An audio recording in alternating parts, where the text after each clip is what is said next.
If you're interested in what I look like in real life and want to learn more about me, then follow my Instagram page at Joe the Insomniac.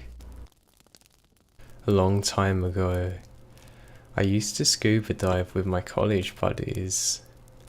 It's my passion. It made me feel like an intrepid explorer, charting the unknown, discovering the unseen. That was before my child, way before my ex-wife. Like so many things, I gave up when I started my family. After Penny was born, scuba was just the odd thing I would do, not my main focus. Now 12 years later, I started looking at the world as though I'd never seen it before.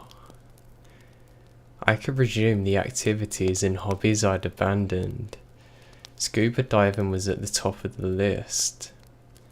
Once everything was finalised, I bought a house 2 states away from the one I'd share with my wife and daughter. It's nothing special. It wasn't the house I cared about when I closed the deal on the property. It was what sat behind it, a lake. The lake behind the home is huge. Not exactly Loch Ness, but nevertheless impressive. When I told the relator I was into diving, she told me if I looked hard enough, I'd probably find somewhere with old Indian artifacts. That's all well and good. I just wanted to be underwater again. I felt like it might bring some peace to me after such circumstances. The first time I went out, I was dismayed by the amount of slit impeding my vision. It was like I'd been trapped in a brown fog. I got discouraged and quit after only 15 minutes. But I resolved to give it another go. I was glad I persevered. The next dive was beautiful. I guess the heavy rain from the night before the initial dive had been the reason for all the silt. Because it had settled now, the water is crystal clear, and I could see for what felt like miles around me. I swam around and explored. The lake was exceedingly deep. When I brought the place, I asked the relator if she knew how far it went down. She estimated it's 900 feet. I didn't believe her until I saw it. Now the drop was immensely steep. Staggering. I knew my equipment couldn't handle the full depth of the lake, but I'd be goddamned if I didn't try and see as much as possible. That was how I spent the summer. I'd work from home like normal until the market closed at 4. As soon as the closing bell rang, I was outside the door into water. I'd been keeping track of the areas I'd explored on a rudimentary map I'd drawn up on my computer. On the fateful Wednesday in late June, the only area I'd yet to explore in the green zone nearest to the pier was the drop-off itself. To be honest, I'd been avoiding it. There was something about it. This may sound a little weird coming from a man in his late 40s, but I'd held off from exploring that section because the dreams I had after my first dive. In my dream, I'm underwater. Now it's not unusual for me to be like that in my dreams. Normally, the sensation is freeing. I float and bob in the currents, enjoying weightlessness and the bliss. I should tell you this is not my normal dream. The dream begins with me standing on the edge of my pier. The sky is black, but everything else is bright enough for me to see without any problem. I then look down to where I'd normally see water, and the lake is empty. Or at least it appears that way. Something causes me to lose my balance and I tumble off the pier. I scream, expecting the crash of the rocks below. Instead, I float. The water's invisible. I bottom on the surface for a moment now, not really too sure of what's happening. But something unseeable wraps around my legs. I gasp in a lungful of air, torn below the surface. I fight against whatever the force is, but it's hopeless. I get carried down. To my eyes, it looks like I'm floating through the air. I still feel water against my skin, though I know I have to continue holding my breath. And hold it I do, helpless to return to the surface. Part of my mind just can't wait until I'm awake. But my body's being sucked down now. Over the edge of the shelf, a sheer wall of granite towers in front of me. About 50 feet, the pulling stops. I float motionlessly in front of a massive hole. In the perfect clearness of the water, I can see the hole is a cave. It goes far into the rock, further than I can see. I notice multiple tunnels in the sides and know these too. I then get a feeling of dread around me. My lungs burn. I feel the pressure of 100 feet of water on me, squeezing my skull and threatening every profanity in God's way. I now try desperately to wake myself up. Wake up, I whisper in my dreams. Open your eyes. See me. A voice bursts from the mouth of the cave with a colossal surge of water pressure. The air explodes from my chest and my eyes bulge. See me? Like I see you? It says. My eyes open to the morning light floating above my bedroom. Now I've had the same dream 3 times since I started diving in the lake. It stuck with me. I hated how it tainted my subsequent dives and made me dread exploring the one unseen zone. That would have to end. I'd see for myself if it is all just in my head. That Wednesday, I stood on the edge of my pier like I had in my dream. The water's not visible. It was grey and calm and sloshed lazily against the pier's wooden supports. The sky was cloudy. It looked as though it might rain. I've always enjoyed diving in the rain. Something about the water in the sky meeting the water of the sea or ocean gives me some kind of calmness. I check my tank. It's full. I was planning on doing a 2-tank exploration before retiring the dive. Now, I went to the lake. I get a few feet below the surface and visibility is low. Slip. I'm instantly annoyed. To be fair though, it wasn't as bad as the first time. I could see maybe 20 feet in front of me, but I'd hoped it'd be a lot more than that. I was hoping for the invisible clarity of the water in my dream. This wasn't anything, but it made the prickles of dread I'd tried to ignore force themselves into my consciousness. So I swam towards the edge of the underwater cliff, easy to locate. An abyss looms ahead. I floated to the edge, crossed myself and leapt off. The slit cleared quickly once I'm on the other side of the muddy drop. I descended slowly, my hand never leaving the sheer wall of the rock at my side. I checked the depth gauge, 40 feet, 50, 65. A fissure developed in the granite wall. It widened as I sank down. I did my best to avoid connecting it to the memory of my dream. 100 feet. I see the opening widening. Everything in me said kick my feet and swim back up. Forget about this part of the lake. I had miles upon miles of lake I could be exploring. There was no need to see this. But my body overrode the procrastinations of my mind and protests. And 96 feet down, the mouth of the cave yawned before me.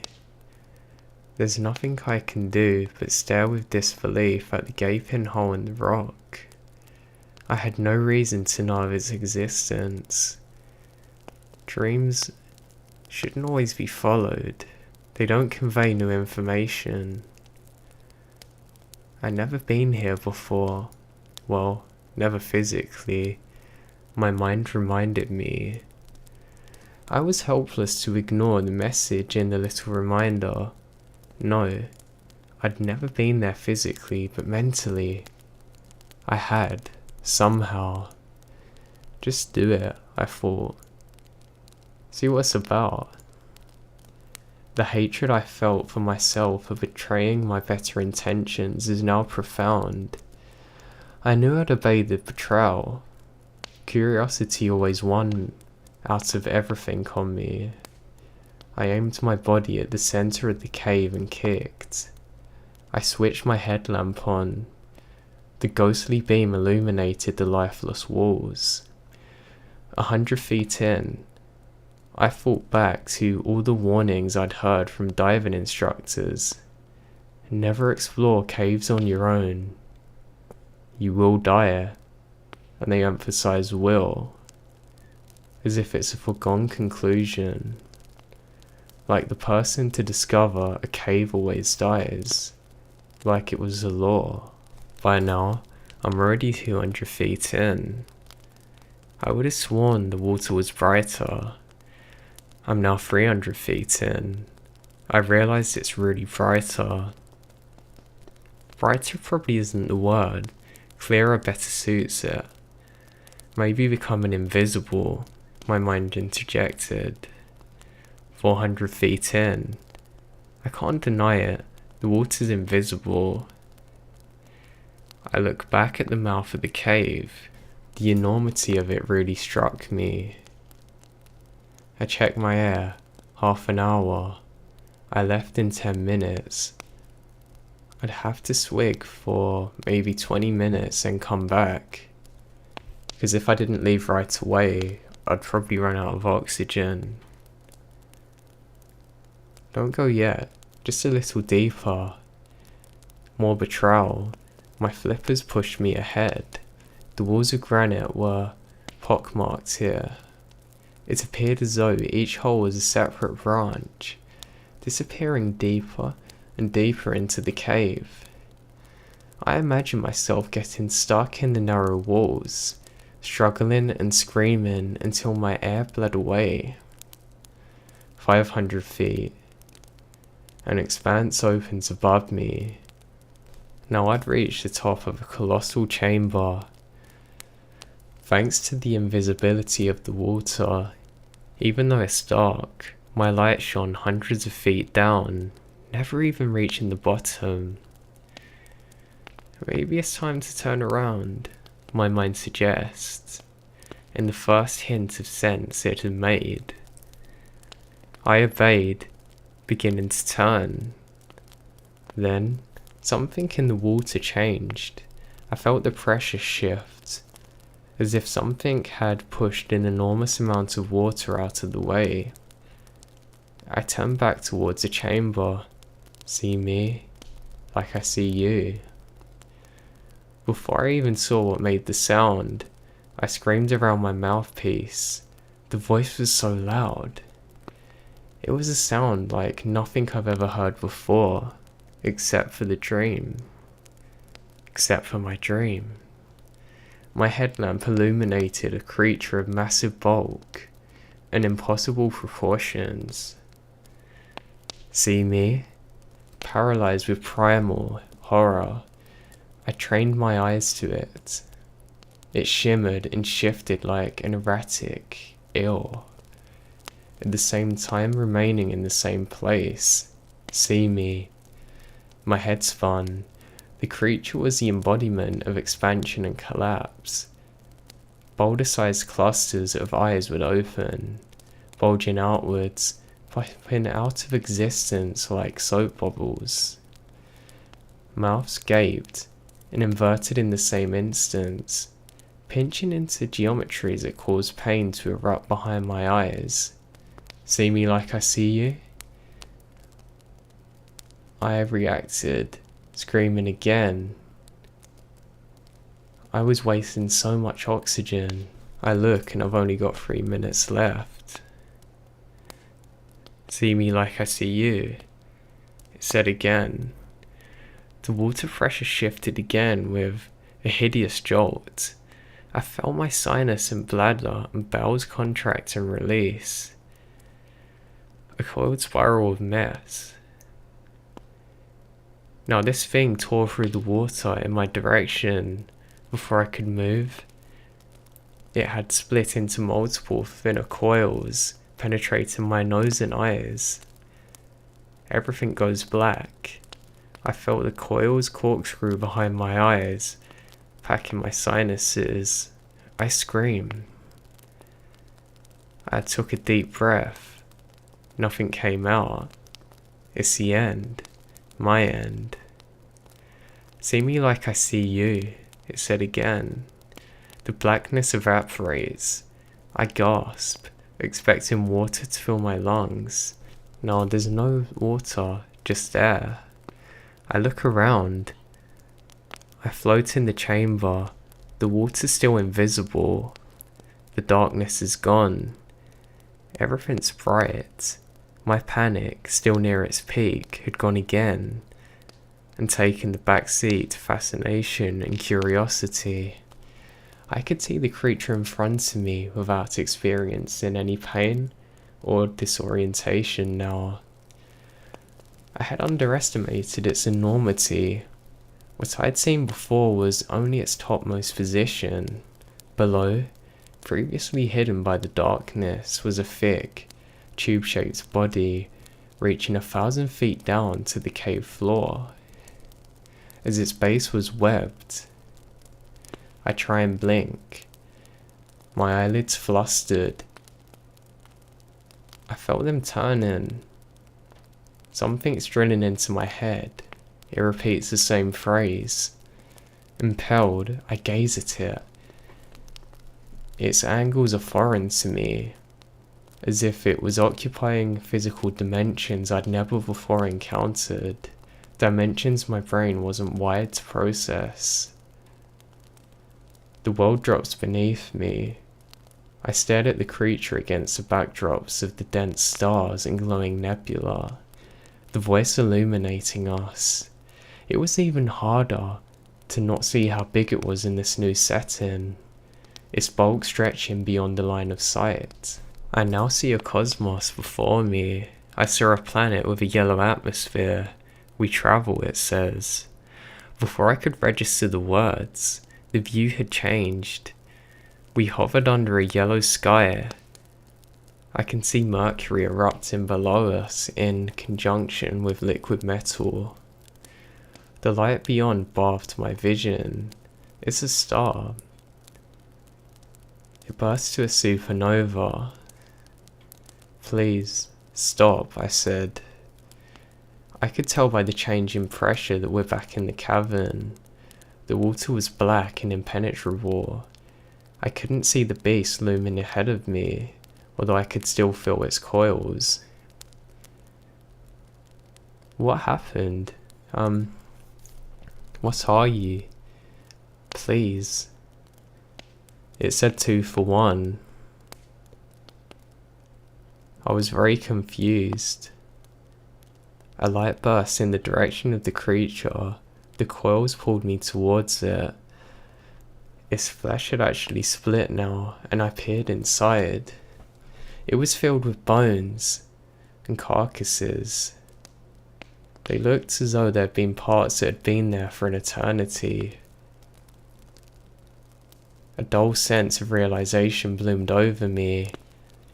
If I give you 2 people, will you show me how to explore? Yes. Okay, I whispered.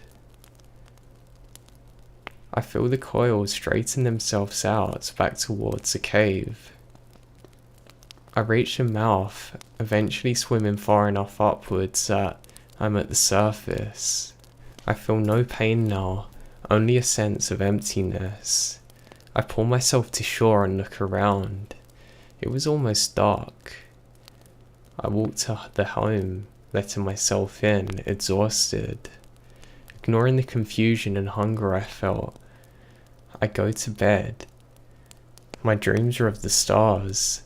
The next morning, I call Meg and tell her what had happened. I said that I wanted her and Penny to be a family again.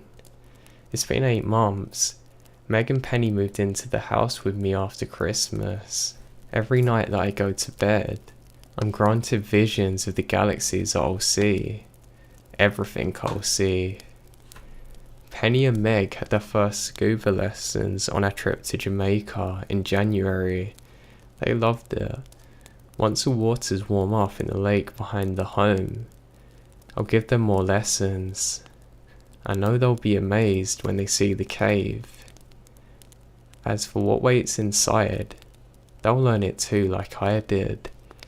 Difference is, I'll get to leave that cave while they become a very special part of it. What part, I wouldn't say, but I'll be long gone by then. I'll be exploring the stars. All I have to do is fulfill my part, 2 for 1, and I'm holding up my end of the bargain.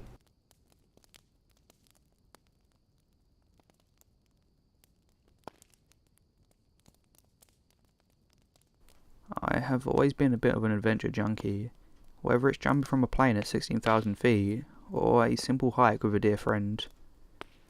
I cherish it all for the thrills it provides, and the memories it forms. So when Martin, a friend of mine, came to me with a unique proposal, I made sure to listen. Martin is an anthropologist. For the better part of the last 25 years, his explorations have focused primarily on blue holes. Deep flooded networks of underground passages in some of the most remote places on Earth. He asked me if I would join him on his next adventure in place of his assistant who wouldn't be able to make the trip. I was skeptical, as I had little experience with scuba and zero in a cave environment. I was up for the challenge, but also a bit nervous about being dozens of meters underwater in tunnels about the size of sewer pipes. I was assured by Martin that it would not be that way, however. He said that the dive was an open cabin, and there were no plans to do anything that crazy. I accepted after a bit of deliberation, and completed the 6 months course geared towards cave safety diving. Soon after, I found myself on a plane bound for the Bahamas. I met the team on the island of Andros, and we headed out together. We arrived at the nearest parking lot and unloaded the equipment. After lugging some 30 kilograms of equipment for an hour through the muddy trails, we finally arrived at our oasis. At first glance, it was just a hole in the ground filled with water. I would have never guessed that the little pond plunged to over 60 meters down. The water level was about 5 meters below the lip of the cave, and was orchestrated in a manner reminiscent to a toilet bowl. An oblong circular ledge made of limestone leading to a 5-meter drop in the water below. The only way in was to jump. We geared up, had a last minute powwow, and then we took the plunge. There were 6 of us that entered the pool. In addition to Martin and myself was Javier, his right hand man and close friend. Tank, a local guy who was an expert in the area, and the camera crew consisting of Rory and his wife Dawn. The alpha pool where we entered is over 60 meters deep, but from the surface it might as well be endless. Our primary headlamps illuminated only patches of the abyss. Crystallized stalagmites jutted the walls and ceiling like splashes in an Iron Maiden. The sides of the cave were dotted with narrow corridors and slim cracks in the wall. Some plant and algae specimens existed, but not many. We took our time on the way down, pausing and glancing around the area. Rory and Dawn filmed over the rock walls slowly, taking long wide passes to capture each nook and cranny. Javier laid the guideline, a coil of reinforced twine designed to make our path. Some 5 meters below us, a dense canopy of orange haze came into view.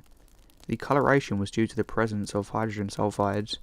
Bacteria feeds on animals that fall in and drown, and excrete a foul substance. It's a poisonous substance that smells like rotten eggs, makes your lips tingle, and prolonged exposure can cause brain damage. On the other side of the hydrogen sulfide cloud was the oxygen-free zone. This is one of the main draws for anthropologists like Martin. The water at the bottom of most regions are completely devoid of oxygen. This means that the natural decomposition does not occur because bacteria and other microbes can't survive. Biologic material can be preserved for much longer than it would be on the surface. The caverns serve as a sort of time capsule and an anthropologist's goldmine. Martin touched down and began stewing around in the muck on the cavern floor some 30 meters down. Around him, clumps of still and biologic compost stirred into an underwater torrent that soon clouded the area. His assistants joined him soon after, into the silt pile. The team ended up finding several well-preserved specimens, including the skulls and various remains of rock iguana, a leather black turtle, a wild hog, several types of small birds and fish, an albatross, and a bucara deer. The discovery of fish remains meant that at some point the cave was connected to another waterway. Perhaps it still was. By far the most interesting discovery, however, was one that was not immediately recognised. A large, almost basket-like bony plate with bumpy ridges along the outer shell. It was thought to be a large turtle shell, but the curvature of its shape made that unlikely. Unfortunately, it was entirely too large to haul back to the surface. Martin theorised that the shell belonged to an extinct mammalian creature known as a Glyptodon. Think giant Ice Age armadillo with the head of a wombat. If Martin's suspicions were correct, it would be the first remnant of a Glyptodon to ever be discovered in the Caribbean. The beast went extinct some 10,000 years ago, but the findings seem to bring that analysis back into question. Maybe Glyptodon stayed around a little longer than previously believed. We performed another several dives over the next few days, going deeper and deeper each time. We explored several side passages as well that branched away from the Alpha Pool. At one point we were travelling down a tunnel when we came to an extremely narrow fork in the road. The path to the left appeared to widen and branch out, while the one to the right appeared to narrow even further and continue downwards. Much to my disappointment, Martin chose the right-hand path, the opening that couldn't have been more than half a metre in diameter. Martin went through, followed by 3 others, and then it was my turn. I chickened out. Tank swung up behind me, and I just shook my head, gesturing for him to proceed. He made the OK signal and ventured through while I stayed behind. I meandered about in that area, twiddling my thumbs as I waited for the group to return. At one point, my headlamp caught something that sparkled on the cave wall. I moved towards it for a better look. I soon discovered it to be a small, rusted chain necklace with an intricate pendant attached. I took it and admired it in my hand, thinking maybe another member of the crew had lost it. It had no visible markings, and the style was one I wasn't familiar with. While I stayed, enamored with my discovery, something shifted in the corner of my eye. I turned to see an indistinct shadow slither out of sight, like a snake made from obsidian. It was impossible though. We were below the oxygen threshold. No creature could survive down there. At least not one that required oxygen. It must have just stemmed from my overactive imagination, left alone in the dark. That's what I chose to believe anyway. The team returned several minutes later, and we ascended back to the brim of the Alpha Pool. Something was different though. The other members of the dive had grown unusually quiet, especially after a successful dive. Even Javier, the most vocal of the team, was now stoic. Martin pulled me aside soon after, and I was informed why. We found something. He spoke the words without an ounce of his usual enthusiasm. Martin swallowed hard and glanced back to the rest of the crew. He went on to tell me how he had continued on in the narrow corridor, and after several minutes came to a dead end. It was there that he found it. In a pile of silt and muck, a vibrant strand of yellow polyester stood out. A pile of bones, wrapped in a black and yellow tattered garment, lay disembobulated on the chamber floor. These bones were different though. One look at the skull and equipment and he knew. They were human. Martin discovered soon after it was a fellow diver. Accidents like that are a grim reality of the profession. A lot of good lives have been lost to the depths of the blue holes. It seems that this man, whoever he was, suffered the same fate. His equipment was shredded, almost beyond recognition, but fragments of his dive suit and mask remained. He must have been down there for quite a long time. We talked over the discovery of the lost diver and took a moment to pay our silent respects. I told him about the necklace and displayed it around as well. Martin remained silent, not eating his dinner and remaining distant from the group. After a few minutes, I decided to check on him. No one's ever been that far before. He looked me dead in the eye when he said it, a worried grimace on his grizzled cheeks. At least not that we know of, he clarified. Here I had been under the impression that the entire system had already been thoroughly explored and mapped out, but obviously that wasn't the case. I had no intention of returning into that godforsaken hole after the discovery of the deceased diver. Martin understood, but wasn't ready to call it quits. After all, there was one more passage that needed investigation. Martin theorized it to be the most grandiose of them all, a realm of submerged majesty, unscathed by human hands, one which, upon our return, would be named for us. I don't know why or how his words managed to convince me, but I soon found myself suited up once again, floating at the surface of the alpha pool. We performed the usual routine, and one by one my colleagues sank below for one more dive. We made our way back to the same tunnel as the previous escapade. This time at the fork, we took the left-hand path. Martin took the lead and stepped into the corridor. Each methodical kick he took stirred up a flurry of silt in the water. In no time, visibility in the tunnel became nil as our group stumbled blindly onwards. Crumbling debris rained down from the roof as we pressed on. I lost all sight and the rest of the crew. My heart rate began to climb yet again as a dense cloud spiraled around me. I clutched the guideline for dear life with my left hand, while the right moved along the tunnel wall. For several minutes I stumbled along blind in the fog, with only my sense of touch guiding the way. The porous rock then suddenly turned into a smooth, almost squishy sensation. I retracted my hand out of instinct, but curiosity drove me back. I fell along the wall until the squishy sensation returned. My hand began to clench, when suddenly the thing jerked. It felt like a wiggle away, and my heart sunk like an anchor. I hustled forward now, with a sense of urgency.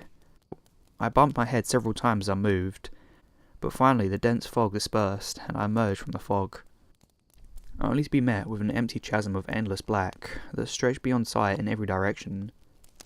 I looked back to see the murky tunnel from which I had come, and the stone wall which dove dozens of metres down. Martin, Javier, Rory and Dawn were all drifting a couple of metres out, surrounded by nothing but the void. We regrouped, and Martin removed the glow stick from his pack. He cracked it and stared for a moment before releasing his grip. The neon green candle drifted downwards further and further. We must have watched it sink for at least half a minute before it finally appeared to come to a rest at the bottom. By that point, it was only a single green pixel on a 4K display.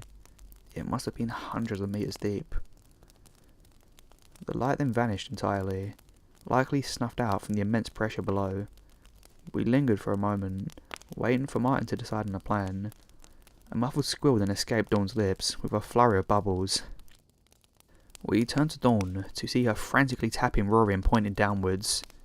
We looked down and stared in disbelief as a glow stick appeared to begin to rise upwards from the bottom. I began to back away from the tunnel, now with my heart clamouring and my mind screaming for me to get the hell out. The light continued to ascend. It seemed to pick up speed as it went. It almost looked as though it had changed colour from neon green to a more blue tint. The light also seemed to be changing rapidly, as if bending from side to side. Dawn began to move towards me, but the rest of the team stared down, transfixed on the glowing spectacle. Others began to back away, one by one, as the light drew nearer. Eventually, Martin was the only one who remained. The light then reached him, and our headlamps revealed what it was. An eel or lamprey of some sort, maybe 2 feet in length and solid black. The blue light we had seen was imprinted along its belly, and it was some kind of bioluminescent display. The creature began to circle Martin slowly, as if curious. Martin appeared to be almost enthralled by the thing. It was without a doubt nothing like any creature I had ever seen, probably one which would be entirely new to science. The creature then drifted a few feet away from Martin and began moving in a strange motion. The best word I can use to describe it would be sort of a dance. It would pause briefly and then wiggle before pausing again. It repeated the motion over and over, staying true to its pattern. It was almost hypnotizing to behold. Despite the interesting find, I felt a dread begin to mount in my stomach. A minuscule flashed and caught my eye from below. There was another one, and it was rising towards us again. Another flashed to life seconds later, followed quickly by another. Soon dozens of them began to emerge and follow suit with the others. The second soon joined the first beside Martin, and straight away began the same peculiar display in perfect synchronization with the first, and the third joined, and then the fourth. I looked down again, and my heart lurched in my throat. The entire air below us had begun to glow as hundreds of the things became illuminated and rose like a flock of dazzling blue embers. In the middle of them, though, a much larger light took form, sparkles of blue flashing upon it in a dazzling performance. Martin had finally seen enough. He turned to us, but it was too late. As soon as he moved, one of the eels lunged for him, coiling itself around his arm and digging into his flesh. Dozens joined in the attack within seconds as it turned into an all-out feeding frenzy. I heard Martin scream, but there was never a hope of saving him. The rest of us fled immediately, back into the dingy, silt-laden passage that had led us in. Dawn went first, followed quickly by Javier and then me. I moved as quickly as I could through the passage, blinded by the slurry, but caring only about the escape. Behind me, I heard the commotion as the creatures pursued us. There was a sudden burst of energy from behind. It was like an underwater sonic boom, followed quickly by the clanging of metal meeting rock repeatedly. The tunnel itself seemed to groan in protest, as what I can only assume was a burst of an air tank began to clang loudly and widely. I finally burst from the tunnel and re-entered the bottom of the alpha pool. I clawed my way frantically through the depths in a desperate bid to reach the surface. For a split second, I peered back over my shoulder as a muffled scream gurgled through the cave. I saw Tank there, frantic as a mass of slippery black serpents began to tear into him. Parts of his face were being stripped in seconds, leaving only skeletal remains in their wake. He ceased the struggle, and the mob enveloped him. "I'm so sorry, Tank." The words echoed in my mind as I turned and made a mad dash upwards. I felt them closing behind me as the smell of rotten eggs filled my nostrils. Several razor mouths gripped onto my leg as I swam, breaking into the red mist of the hydrogen sulfide. I thought I was done for when the mouths released their grips. As I turned to the putrid layer, I saw hundreds of vile glowing things staring back up at me. They continued their same dancing motion, hundreds of them in a perfect unison. A much larger shadow bulged from the cluster. It was massive, at least 10 times the size of its kin. It did not wiggle like the others. It drifted silently, bearing a mouth of hundreds of razor teeth and ornate, almost rune-like splotches of neon blue on its skin. Its mouth jutted from its head, as it can only be described as an umbrella of hooked teeth gleamed in the sparse cavern light.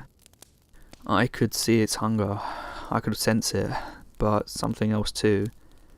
The way it drifted was methodical, and the little ones cleared the path as it came through. It was almost like they were communicating. My saving grace was that its minions refused to cross the red barrier of hydrogen sulfide. I kept an eye on her, the large one, the brood mother. I rose to the surface and bust from the underworld and back into mine. Dawn, Javier and myself were the only ones to return from that dreadful place. The pain eats at me daily for those who we lost, and I wish we had never entered that godforsaken place. It's not safe. The cave itself had been sealed off, with no one allowed to enter it. The members we lost are still down there, forever entombed in the murky depths. I still don't know how those things were able to survive down there. The only explanation I can think of is undoubtedly the most troubling. The cave connects to another source of water. I've told this story to several sources, but none of them ever take me seriously. I'm done worrying whatever people believe me. Some days I don't even believe me. I just hope for all our sake that the cave is not in fact connected to any other waterway like I believe it is. I can't imagine what would happen if those things ever got out.